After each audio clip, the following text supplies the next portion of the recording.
All right, guys, you know how we clown on you for riding slow on track? We say that you're probably going to get passed on the outside by a 14-year-old on a Ninja 400. Well, we have actually found such a 14-year-old. Her name is Kayla Yakov. She's a racer in the Moto America Junior Cup class. She actually races a Ninja 400, and she is definitely faster than you, or me for that matter. We actually interviewed her, and check it out. What is going on, everyone? Welcome to a very special episode of Yami Noob. We have a guest here we'd love to show you guys an interview. This is Kayla Yakov, one of the up-and-coming stars in the Moto America Junior Cup. And if you guys didn't know, she is now, what, the youngest female winner? First female winner in Moto America. Yeah, that's pretty exciting. So a lot of you may know that Elena Myers, many years ago in the AMA years, won, but we now have Kayla Yakov, who is the first Moto American winner. First of all, how does that feel? It's cool. Yeah. I definitely didn't expect it going into the weekend at Ridge. And, you know, to finally redeem myself after Atlanta was really cool, and prove that I can be on top was really awesome. So just try to keep that momentum rolling. Yeah, it's like once you start winning, then you want to kind of keep winning and kind of keep the ball rolling. Yep. So yesterday's race, it looked like you were definitely contesting for the win, and then you had that incident with Max and had a pretty nasty spill. All our eyes are right here as now another pass position and contact. Oh, Max, man, and Kayla go down. Oh, man. Can you talk to us about that a little bit? Yeah, I mean, as far as I can see, I mean, it's a racing incident, it happens, and it was definitely really frustrating because I've run into some pretty bad luck this year. So, you know, to have another DNF was not ideal, and to be spinning around on a bike like that was not very fun. So. I'm happy that I'm up. I mean, my helmet took a pretty big impact, and you know, I was tumbling around a bit and then got under the air fence again. But you know, we're up, and as long as the bike's good, I'm ready for today. Yeah, I'm really glad you're okay and everything's all right. So I want to get to know a little bit more about you, and I do have a fun story I want to share with the audience, kind of selfishly. I told you earlier. So you went out and visited my local track that I'm a member at, Eagles Canyon Raceway, and it was your first time out there, right? And you're on your 400, and you did a 205, right? I believe so, yeah. 205.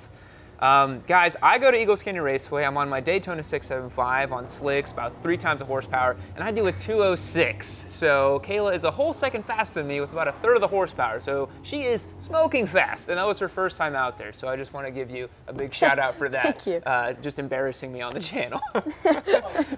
So tell me a little bit about your background. So you're saying that you're based out of Pennsylvania, right? Mm-hmm. Yeah, Gettysburg, Pennsylvania. Yeah. And it's pretty nice out there. We have a bit of land, and you know, the neighbors are nice about the bikes, so it's always good to go out and ride. And are you part of like a big motorcycle family, I assume? Yeah, my dad raced for 15 years, and my sister races now. Is she older or younger? She's younger than me. Oh, okay. She's actually 5. So wow. Yeah, she's riding around. Is that how old you were when you kind of started? Like I started around 3 or 4. Wow. Yeah. Okay. So even though you're young, you have many years of experience on a bike. That makes sense. Yeah. So what kind of bikes were you racing when you were little?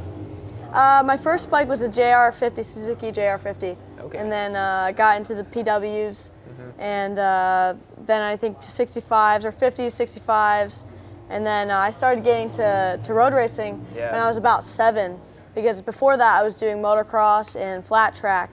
So yeah, it was really cool. So we stuck with racing, road racing, and I'm happy where it's taking me. Yeah, it's a really cool opportunity. It's just cool to see where you're going with it.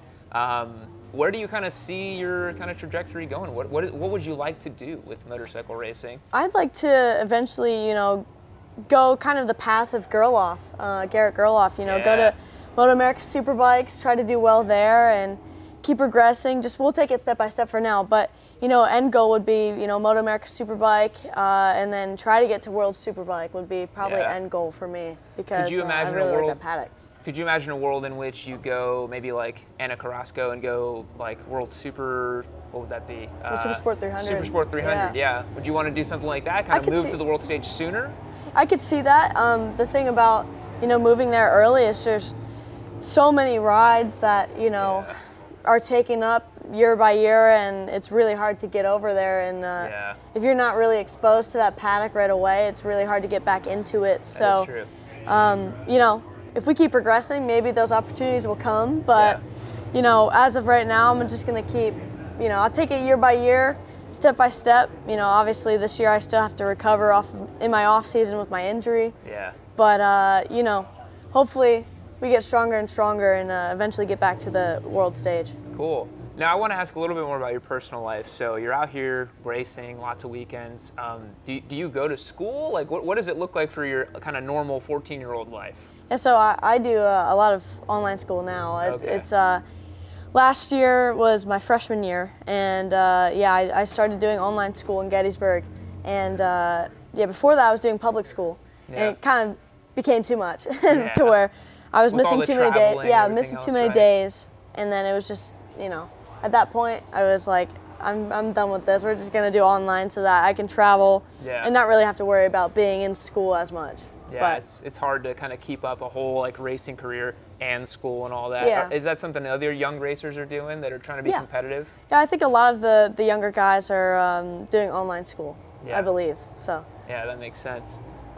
So we talked a little about your progression, where you want to go.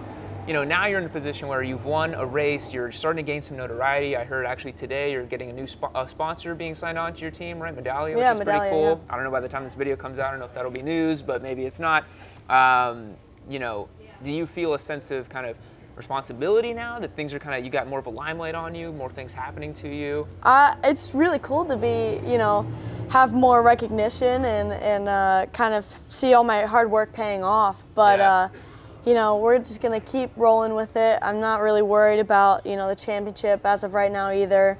Just trying to keep progressing is the biggest thing. And I've blown all of my expectations for this year, and you know, to go out and win this year was not something I was expecting. And I'm just going to keep going. That's awesome. Yeah, so one last thing I wanted to talk to you about is, you know, we were watching your race from the kind of more public area over there with the kind of general consumers and people trying to buy stuff, and it was really cool when you'd make a pass. Everybody was really hyped on you, even if they're man, woman, or anything. But I think specifically women riders are really cheering you on, and everyone's kind of cheering you on just because you're doing something so different.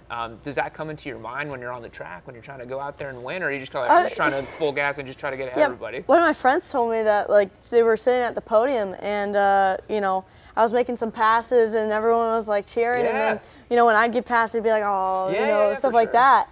And I didn't, you know, I never really think about that, and it's really cool to see the fan interaction. I love the fans at all the races. They really motivate me to, you know, try to put on those passes and, you know, make a good show. And it's fun, and it definitely gives the riders a bit of a motivation, you know, to keep going. And you always want to be the one that they're cheering for. Yeah, well, Kayla, you're inspiring a bunch of people all around the country, and you've inspired me to find one more second at Eagles Canyon Raceway so that I can at least say that I'm as fast as you on a much more powerful bike. I'll have to go back out there then. Yeah, then you'll find 2 more seconds. Fuck. Well, good luck today, Kayla. Thanks so much for the time. Appreciate it. Nice meeting you. Well, look at you. You've made it to the end of another Yami Noob video. You should consider yourself pretty lucky because I have curated this one right over here for you to continue watching. It's probably just as good as the one you just saw. Unless you hated the one you just saw. I don't know, maybe leave me a comment down below about how much you hated it as well too. Or just keep watching this one. Make sure you keep watching Yami Noob. Don't forget to keep watching Yami Noob. That's the most important thing. Keep watching Yami Noob.